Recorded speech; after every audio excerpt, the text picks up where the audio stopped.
எடுங்க ப்ரோ எடுங்க ப்ரோ ஏன் போடுறீங்க? அவ்வளவுதான் ப்ரோ, கொடுங்க ப்ரோ, பணத்தை கொடுங்க ப்ரோ. என்ன ப்ரோ சொல்றீங்க? ஆட்டோட பணமா வந்துட்டு இருக்கு. ஆமா ப்ரோ, இது வந்து பணம் காய்க்கிற மரம் ப்ரோ. என்ன சொல்றீங்க?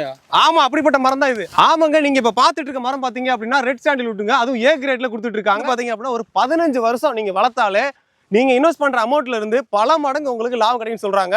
நீங்க என் பின்னாடி பாத்துருக்க எல்லாம் பாத்தீங்க அப்படின்னா செம்மரங்கள் தாங்க. இதெல்லாம் யார் வளர்த்துருக்கான்னு பாத்தீங்க அப்படின்னா ஆதிரா சாண்டில்வுட் ஃபார்ம்ஸ் தான் வளர்த்துட்டு இருக்காங்க. ஸோ இங்க நீங்க ஒரு லேண்ட் வாங்க நினைச்சீங்க அப்படின்னா தாராளம் வாங்கிக்க முடியும்.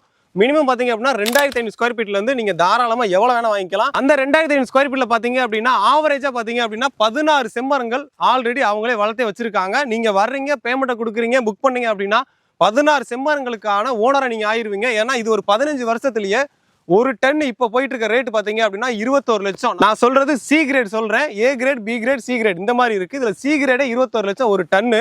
ஆனா நீங்க வந்து இப்ப ஒரு 16 மரங்கள் வளர்க்குறீங்க அப்படின்னா 2500 ஸ்கொயர் ஃபீட்ல 4 டன் வரும். ஸோ 4 டன்னுனா என்ன பிரைஸ் வரும் பாத்துக்கோங்க. இந்த மாதிரி ஒரு லேண்டுக்கும் மரத்துக்கும் ஒரு ஓனரை நீங்க ஆகணும்னு நினைச்சீங்க அப்படின்னா ஸ்கிரீன்ல இருக்க நம்பரை கான்டாக்ட் பண்ணி உங்களுக்கான பிளாட்டை புக் பண்ணுங்க. ஆரம்பத்திலே சொல்லியிருப்பேன், இந்த மரம் பணம் காய்க்கும் மரம். இந்த மரத்துல நீங்க இன்வெஸ்ட்மெண்ட் பண்ணணும்னு நினைக்கிறீங்க அப்படின்னா ஸ்கிரீன்ல இருக்க நம்பரை கான்டாக்ட் பண்ணி உங்களுக்கான பிளாட்டை இமீடியட்டா புக் பண்ணுங்க.